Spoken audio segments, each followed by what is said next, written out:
right, well, welcome. My talk tonight is, it begins with a story. That's how I'll start. So my profession is a teacher, and for 14 years I have worked in the public schools as a special education teacher of students with cognitive disabilities. These are students who are pulled out of their same aged peer classrooms for most of the school day because they have significant delays in their cognitive abilities. Besides their cognitive delays, they have other impairments sometimes. About a week ago, we were on the playground. I had 7 children in my class that day, and their ages range from 5 to 11. These are the students whose families wanted them to return in person and were combined into one kindergarten through 4th grade class, and then given to the one self-contained classroom teacher, me. Many of them were playing in the sandbox as it was a warm, sunny day, and this is a new activity since the snow went away. They like to dig and make birthday cakes by sticking sticks on top of the accumulated sand pile they create with their hands. Every day we get about 20 minutes of the playground all to ourselves, and then the kindergarten classroom comes to join us. There are over 20 children in that class.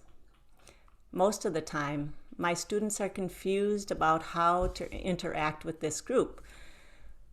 Most of the time, there are 5 and 6-year-olds. They're running around, they're chasing each other, they're moving quickly.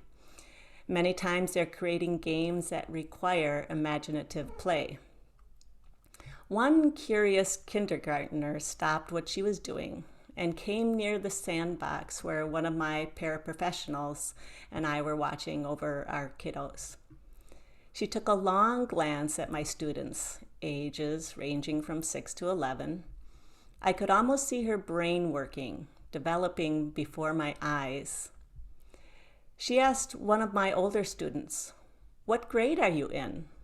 That student, who is 11, could not respond without looking at one of the paraprofessionals with questioning eyes because she can't remember. She doesn't know what grade she's in.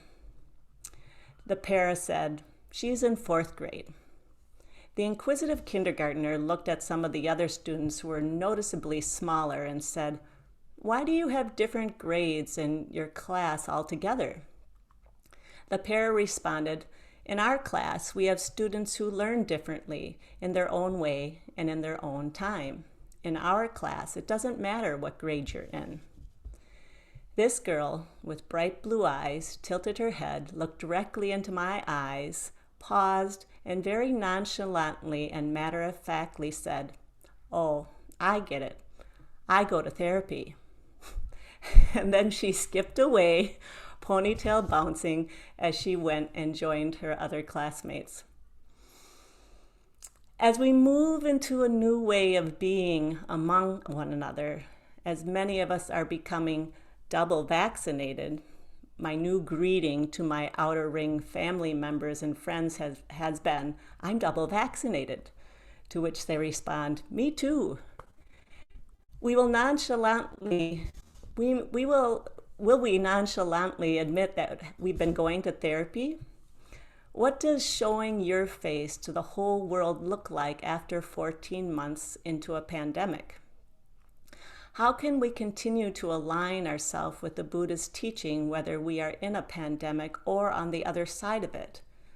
Whether we are hiding, literally or figuratively, behind masks, or when we're showing our whole face to the world? My talk is entitled "Coming Out of Hiding, Showing Your Whole Face to the World and What You Learned There." Interwoven in this are the instructions and teachings of the Noble Eightfold Path.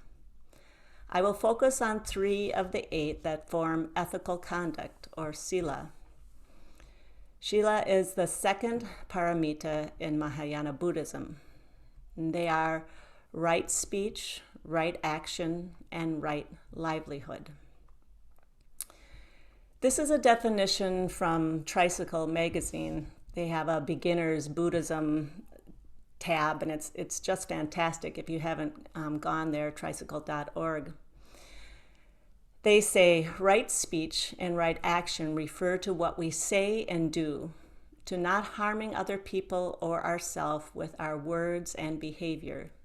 Right livelihood means how we live day to day, making sure our habits and our work don't cause harm to ourselves and others. Each time I give a Dharma talk, I wonder if I have something to say. I am newer to this. I am not a priest or a priest in training. I am a practitioner who took the precepts and sewed my rakusu. My ego rears her head and helps me to procrastinate. It tells me I have nothing to say, nothing to give. I read more books on Buddhism. I scour the internet. I pick up every issue of Tricycle magazine in my house and read more. Then I come across Carrie Garcia, the founder of MZMC's words, which propel me forward. In his book, Returning to Silence, he states, many people want for each other only after mastering something completely. Of course it is right, but sometimes we may be face to face with an opportunity that compels us to give Buddha's teachings regardless of whether or not we are ready. In such a case, no matter how we feel, we must teach with our utmost effort. He goes on to say, to give a talk is particularly beneficial for the teacher, because when preparing for the talk, we have to study. But we cannot use all the information that we have learned in preparation, and many aspects of the teaching are still left in our body and mind. So there is much to benefit for the teacher as well as the listener. That is giving the Dharma. There it is, the first step of the Eightfold Path, dana, generosity, giving. Also the first Paramita. See, I cannot give this talk without practicing dana, or giving. As I immerse myself in the Eightfold Path and the Paramitas, the theme for the spring practice period, ethical conduct, Sila, the second Paramita, the 6 Paramitas, generosity, ethical action, patience, energy, meditation, and wisdom, I found that others found their way into this talk. As I begin to reveal my face to friends, family, and others, the following questions popped up. What did I discover? What did I practice? What did I let go? What am I taking with me, and what am I leaving behind? And what does ethical conduct look like as I move forward? Speech. Throughout the pandemic, speech has taken on a new form. In some situations, speech was muffled. It was more difficult to hear one another through our masks. As a 50-some-year-old person, my hearing probably not as good as a 20-year-old person. I could use both my eyes to read lips, which I noticed I relied on more than I thought. But I couldn't do that anymore through the mask to figure out what people were saying. I could only use my ears. I know I missed things that people were trying to communicate. People also felt that they were not being heard through their masks. I saw them pulling their masks away from their face to talk. Others would pull them off completely. And I'm sure there were those of us who decided to skip talking when we normally would have said something. Maybe to ask a store clerk where an item was, but you decided to just forget the item altogether instead of trying to communicate through a 2-ply cotton material or an N95 mask. And during our isolation, and now coming out of isolation, has given many of us a new voice. Closet poets have come out of hiding. Closet activists have marched in the streets. People who have never engaged on social media have incorporated it into their lives and have found connection through words. Others have chosen to remove themselves from social media and use their words elsewhere, or be more selective of where and how they speak. Words have power. And the Buddha's teachings implore us to use our words, our speech, to create less suffering. We can ask ourselves, before we speak, before we write, before we are about to say that negative think in our head to ourselves, will this cause suffering? I find that the speech in my head is the most difficult speech to change. I try and intercept it before it is already said in my mind, and the best that I can do sometimes is to re-speak it differently as soon as I recognize it. The more I sit zazen, the more I become aware, the easier that it becomes, because what I notice is a pattern. I notice that the voice in my head repeats certain things over and over and over again. And then that becomes the work I do on my cushion, sitting with those tapes. Yes, tapes. Because they are old stories, old beliefs, and it is the speech I sit with. It seems to me that throughout this pandemic, that it is still here but changing, many people found a voice to bring us together. In the darkness of divisive speech that was like a loudspeaker in the background, there continued to be the whispering of loving speech, of kind speech, inquisitive speech, like a gentle wind that continues to move the leaves on a warm summer day. Maybe people decided to meditate for the first time, or maybe longtime Zen folk decided to sit for longer periods. Maybe you watched what Tim Burkett and priest here at MZMC calls the Chatterbox Cafe in your head. In his book, Nothing Holy About It, Tim says, appropriate speech requires insight. In dealing with others, what is the intent behind our words? Are we seeking to illuminate or to conceal? Are we using skillful means or just venting? Are we being upright and honest in our expression? These questions require inquiry.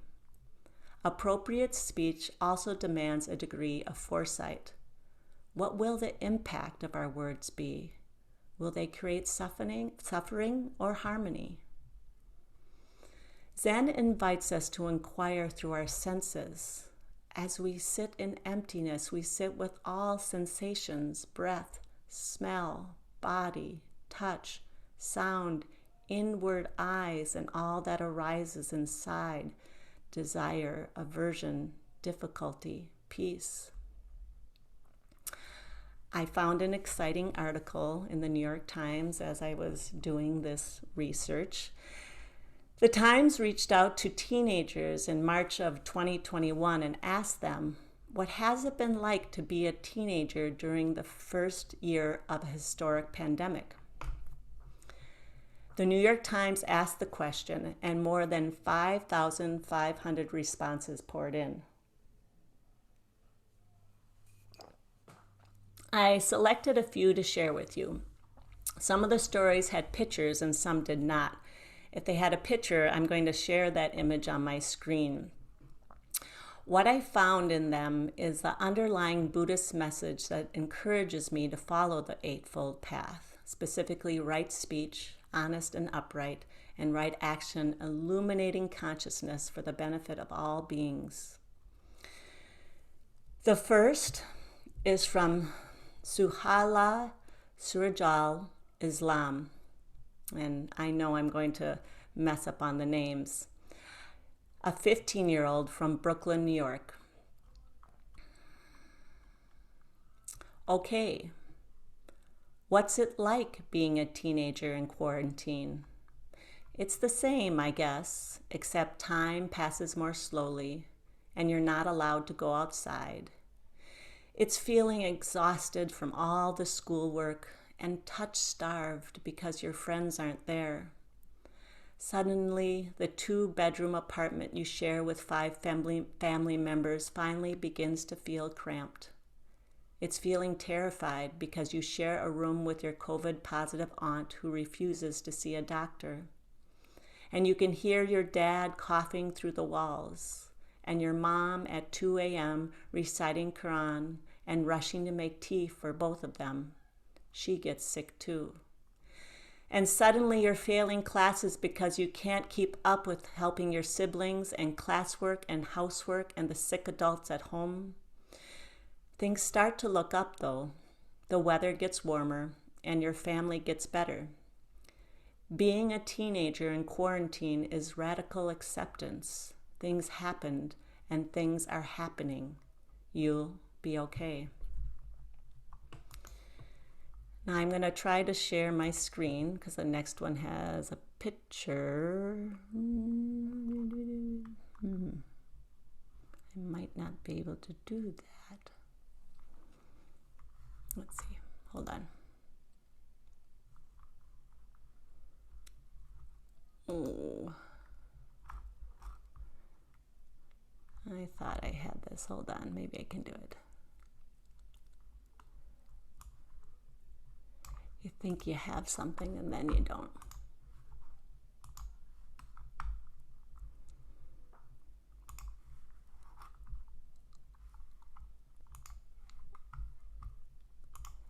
All right, let's see now. I'm going to try that.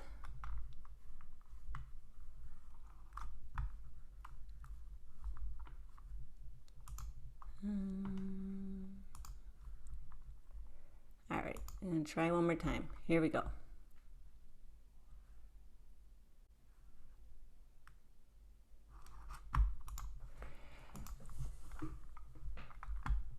All right, you can see that, right?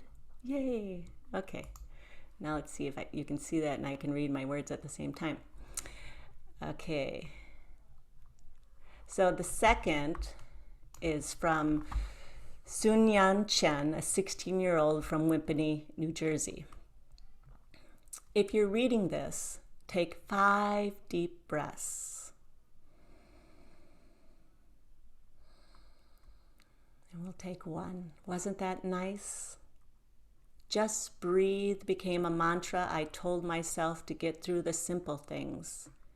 Taking the time to reflect, I realized why the saran wrap was suffocating me. I was the one who pulled it tight. Yes, it was placed there by my responsibilities and the uncertainty of our world, but I had the ability to let go of everything that wasn't serving me, and took a deep breath. All right, I'm going to stop that share. Action. While during stay-at-home orders during the pandemic, or lockdown orders during social justice actions, we may have felt like we were doing nothing. Maybe some of us had feelings of boredom. We may have wondered what kind of action to take, as it seemed we were doing nothing. Or taking right action may have felt elusive. Maybe you have been in a quandary about what to do especially when motions were being restricted. Remember, right action is not harming ourselves or others with our actions. An example from the Dhammapada is a line from the verse named Flowers that says, "As a bee gathering nectar does not harm or disturb the color and fragrance of the flower, so do the wise move through the world." That's verse 49. As we venture out into the world, as things are returning to what we knew as normal, what have we taken with us from this teaching? What can we apply and move forward from what we learned regarding the ethical conduct of right action? As the pandemic unfolded, poet Jane Hirschfield, who had a workshop at MCMC not too long ago, wrote a poem on March 17th, 2020 about what she did when she could do nothing. Today, when I could do nothing. Today, when I could do nothing, I saved an ant. It must have come in with the morning paper still being delivered to those who shelter in place. A morning paper is still an essential service. I am not an essential service. I have coffee and books, time, a garden, silence enough to fill cisterns. It must have first walked the morning paper as if lucent ink taking the shape of an ant, then across the laptop computer, warm, then onto the back of a cushion. Small black ant alone crossing a navy cushion, moving steadily because that is what it could do. Set outside in the sun, it could not have found again its nest. What then did I save? It did not move as if it was frightened, even while walking my hand, which moved it through swiftness and air. Ant alone, without companions, whose ant heart I could not fathom. How is your life? I wanted to ask. I lifted it, took it outside, this first day when I could do nothing, contribute nothing, beyond staying distant from my own kind. I did this. We take action all the time, even when we choose to sit still, whether it is in awareness or in the chatterbox cafe in our head. We are taking action. Staying distant from our loved ones, from strangers, is an ethical, beneficial action. Katagiri Roshi, in his book Returning to Silence, calls it beneficial action, and I like this. He says that beneficial action is based on two things, giving and loving speech. He states, beneficial action in Buddhism is to give thought constantly to how we can cause everybody, all sentient beings, including inanimate beings, to awaken to themselves. And beneficial action is to lead them to the Buddha way, a peaceful, harmonious life, day by day. So we must practice patience, generosity, compassion, and kindness, thinking of others for the long range and the short range course of their lives. Sometimes we can give words or suggestions. Sometimes we cannot. We can just be present with them. Sometimes just doing something together is really important. These are ways of using skillful means to benefit all sentient beings, because this is very difficult to do, because skillful means do not come from a technique, but from the measure of our practice. So what does revealing yourself mean to you now? In what ways has the pandemic changed how you take beneficial action? And if it hasn't, why? I have two more stories to share from the New York Times article that reached out to teenagers and how the pandemic changed them. These two spotlight right action. And again, I'm going to share, and I think I know how now. Yay. The screen.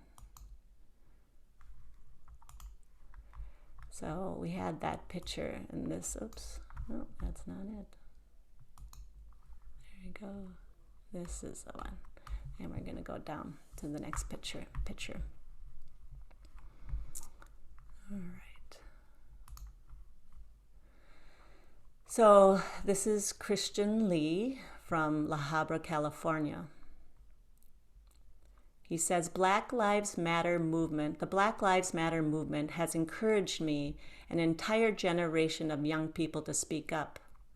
I photographed one of my best friends wearing the American flag because I thought it would be a simple but profound act of protest against racially motivated violence. And the next one. This is from Chula Vista, California. Adelia Bagaporo, 17. This photo encompasses my own identity as an LGBTQ Filipina American woman. It highlights my role as an ally to the movements of social justice. No longer do I talk about boys or paint my nails, but start to recognize the part I can play in fighting for justice and how to tackle my implicit biases. Although this was not the summer I was expecting, it truly has brought on tremendous personal growth, which I would not trade for anything. I smiled at the part of the sentence that Adelia wrote, "This was not the summer I was expecting." How could it be? Yet we all do this. We all expect, we think, and at times we act without thinking. Could we partner with our ego? Could we be teammates? And when we choose a harmful action because we reacted from that old worn road with all the potholes we have seen before, instead of responding and repairing them with love and compassion, can we make a U-turn and start to repair maybe just one? Letting go of yourself, letting go of outcomes, letting go of right and wrong, letting go of everything, letting go of a lifetime of judgment against myself. Tim says, there's a saying in Buddhism that if we pull a single thread, the entire universe comes along. When you imbibe completely any one aspect of the Eightfold Path, the other 7 are equally present. I am describing and giving examples of right speech and right action. I've also touched on the other 6 of the Eightfold Path. And the last 3 of ethical conduct is right livelihood. Tim, again, he says, are we engaging in activities and jobs that support Buddhist values and ethics? In his book, Each Moment is the Universe, Katagiri Roshi said, when you understand how the various aspects of human life unfold in a moment, you can live freely in the realm of time. You can face the moment and know what to do. Then, through conscious action, you can create your life, and your life really works. So when you begin to reveal yourself, take off your mask, go to therapy, what does your livelihood look like? Maybe you decided to stop what you had been doing because it wasn't serving you. Maybe you have rebranded yourself or your business to align your ethics better to your profession. Maybe you quit or lost your job and found yourself taking up activism. Can you partner with your ego? Can you get curious? Try stuff. Reframe problems, know it is a process, and ask for help. These are the questions that authors Bill Burnett and Dave Evans ask in the book Designing Your Life, How to Build a Well-Lived, Joyful Life. And I will end on that note. Ask for help. It is here. The work of the Eightfold Path isn't easy. It's a process, and it takes support.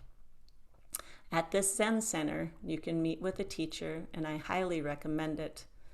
You can take classes to steep yourself in Soto Zen teachings. This tradition asks us to be curious, to try stuff, sign up for a day-long retreat, and it definitely helps me to reframe my problems.